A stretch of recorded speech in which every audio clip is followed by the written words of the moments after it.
Não adianta tentar projetar uma arquitetura segura se eu não sei o que eu quero proteger.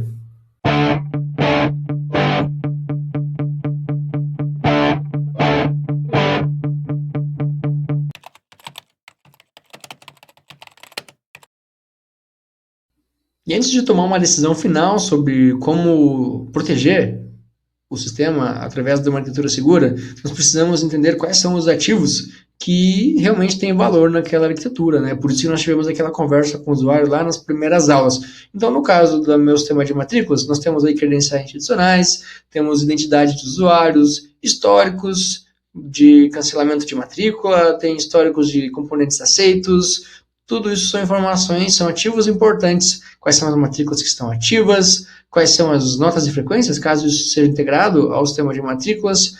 Muitas vezes vai precisar ser integrado, né? Porque para você conseguir uma vaga, você tem que estar num ranking que depende das suas aprovações passadas, né? O aluno que só reprova, ele tende a conseguir menos prioridade na hora de conseguir uma disciplina com poucas vagas ou com muita demanda. Então, decisões administrativas, lista de espera, tem uma série de informações que são ativos importantes, inclusive os logs de auditoria, por exemplo. Então, eu preciso identificar esses ativos para que aí sim eu consiga protegê-los. E, assim, nem todo ativo, ele é um dado, pessoal. Um ativo pode ser uma operação. Por exemplo, a própria confiança na instituição é um ativo importante. É algo que tem que ser preservado. A correção das decisões acadêmicas precisa ser preservada. A capacidade de comprovar uma operação, então essa auditabilidade é um ativo do sistema.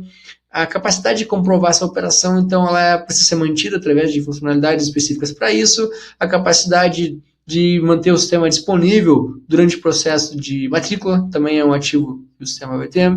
E a equidade nas distribuições de vagas, essas regras de negócio. Tudo isso precisa ser íntegro, precisa ser programado no meu sistema, né, de uma maneira interessante para que isso seja preservado. E uma vez que eu já sei, então, o que é importante, quais são esses ativos, aí eu posso pensar numa segunda coisa importante, que são as superfícies de ataques. A superfície de ataque no sistema, basicamente, ela é onde o sistema pode estar vulnerável ou suscetível a um atacante explorar alguma vulnerabilidade para conseguir, de fato, fazer um ataque. Tá? Então, é isso que é a superfície do ataque. Quais são os pontos de acesso que o atacante pode ter nesse sistema para fazer alguma coisa ruim.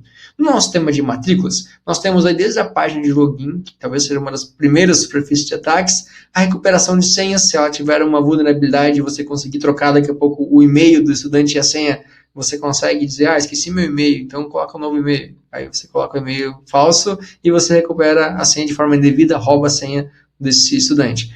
Endpoint da API, ou seja, quando o nosso sistema ele tem uma API que é basicamente um ponto central que ele faz a disponibilização de serviços e recursos para o nosso sistema final.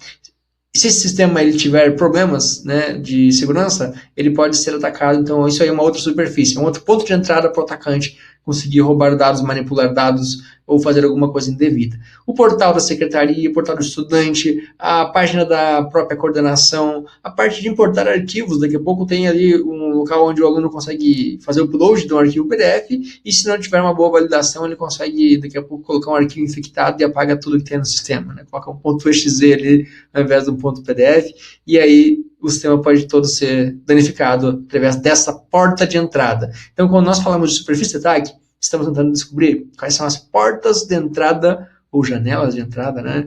Fazendo analogia, né? Porque daqui a pouco você está preocupado ali com o óbvio, né? Que é a porta de entrada, mas você não resolve um probleminha menor. Por exemplo, a integração com o histórico acadêmico. O histórico é da instituição, não tem problema. E se alguém descobrir lá no sistema institucional de histórico acadêmico uma vulnerabilidade que consiga afetar a matrícula através daquilo ali? A geração de relatórios, a fila de processamento, o banco de dados. Imagina se alguém malicioso consegue manipular direto o banco de dados. Isso pode também colocar o seu sistema em xeque, né? Pode deixar ele inseguro. O elo mais fraco, lembra que nós falamos na aula passada sobre o elo mais fraco? O elo mais fraco pode ser qualquer uma dessas coisas que eu estou falando aqui. Tá? Então, essas são as portas de entrada para os estudantes, são superfícies de ataques. Bibliotecas utilizadas pelo sistema, né? Então, quem está no primeiro semestre talvez não entenda o que é uma biblioteca, mas de forma resumida, quando você vai fazer um código, você não programa tudo. Tem coisas que você pega pacotinhos de códigos que já existem por aí, e aí você vai utilizar eles para você não precisar reimplementar alguma coisa que alguém já implementou. Então, isso é uma biblioteca, e se nessa biblioteca tiver alguma coisa insegura, né, tiver alguma vulnerabilidade, você vai estar herdando essa vulnerabilidade para o seu código também. E muitas vezes não é fácil identificar a vulnerabilidade, mas o que a gente pode fazer é reduzir a superfície de ataque. Imagina que eu tenho, sei lá, um prédio enorme com 300 portas em vários lugares diferentes. É muito mais fácil de um ladrão entrar do que se eu tiver apenas uma porta na frente com várias seguranças. Eu posso não ter segurança para essas 300 portas, mas eu posso ter uma redução, onde eu posso me perguntar quais são de fato as portas que precisam estar abertas nesse castelo, né, nesse prédio, nesse... Agora, no sistema é a mesma coisa. Eu posso pensar, por exemplo, peraí, o painel administrativo ele precisa estar exposto a toda a internet? Ou seja, o servidor está aqui no campus da igreja da Unipampa e as pessoas que acessam também estão aqui dentro. Será que eu preciso deixar um acesso público para qualquer pessoa na internet acessar o painel administrativo? Ou será que eu posso usar só a internet local, né, a intranet, para permitir acesso a esse ativo importante? Só isso, pessoal, já permitiria que estivesse protegido todas aquelas operações associadas a o dashboard administrativo. Então, pelo menos por essa porta de entrada, que é através do login de um servidor da Secretaria Acadêmica, por exemplo, você já não teria possibilidade de ataques acontecer, porque você está removendo aquele acesso desde que a pessoa esteja fora da universidade, né, fora da rede da universidade.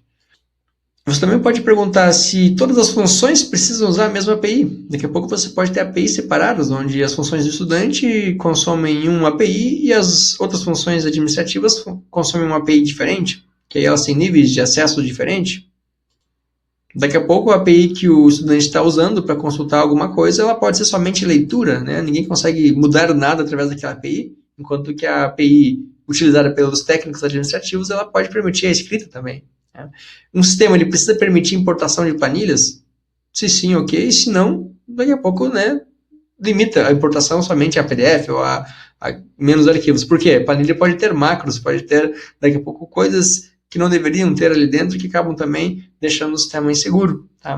Uma API legada ainda precisa permanecer ativa. Daqui a pouco, uma API que não é mais usada, é mais fácil e mais seguro você tirar do ar aquela API do que você deixar lá. Percebe que cada coisa a mais que o sistema tem pode parecer legal quando você vende lá para o cliente, olha, tem aqui, você pode importar qualquer tipo de arquivo, o sistema lida com tudo isso, mas que além de ser mais código e mais complexo, pode deixar mais vulnerável. Então, quando nós falamos de superfície de ataque, nós temos que entender que complexidade, muitas vezes, vai estar intimamente ligado a um desafio maior de ter uma maior cobertura dessas superfícies do ponto de vista de segurança. Quanto mais complexo o sistema, maior tende a ser a superfície de ataque.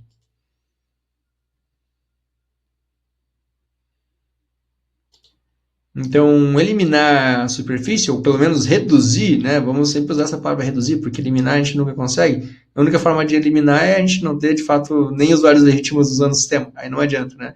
Então, a forma de reduzir a superfície de ataque é eliminar acessos que não são necessários, reduzir esses acessos quando possível, eliminar integrações que não são necessárias. Para que fazer integração com uma API de um sistema terceiro que nem é usado mais, né? Vamos remover isso daí. Funcionalidades necessárias, vamos remover. Quanto menos coisas inúteis ou desnecessárias o sistema tiver, menos superfície de ataque ele vai ter.